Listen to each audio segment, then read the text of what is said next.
ভাই অয়ন যা তুমি টিকিট কেটে নিয়ে আয়। হ্যাঁ যাচ্ছি। এই 1 মিনিট, জায়গাটার নাম কি জানো? আরে বিষ্ণুপুর ঘাট। আচ্ছা ঠিক আছে, 20 টাকা দে। হ্যাঁ, তুই দেখ, আমি তোকে পরে দিয়ে দিচ্ছি রে। এই না ভাই আমার 20 টাকা, ওরটা এখনই নে, নাহলে কিন্তু ও দেবে না।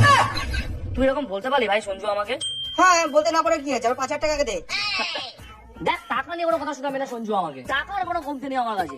যার কাছে ধার করে তোকে তো টাকা দিয়ে দিতে পারি আমি, ঠিক আছে? তাহলে এবার এক ডায়লগ। ধর বাড়া দিলে, কেজা করিস না, আমি কি টিকিট কেটে নিয়ে আসছি।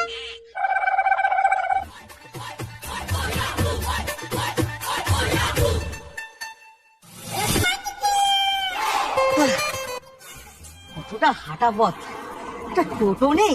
তাই? সত্যি ভাই, একটা টোটো হলে খুব ভালো হতো। আরে ওই তো ভাই, ওই তো টোটো। হ্যাঁ ভাই ওই তো টোটো। হ্যাঁ, চ চ চ। চ, চ, চ। দেখে পারোস? দাঁড়া দাঁড়া দাঁড়া। চল, চল, চল, চল, চল। কোথায় যাবেন দাদা? হ্যাঁ পলাশির যুদ্ধে।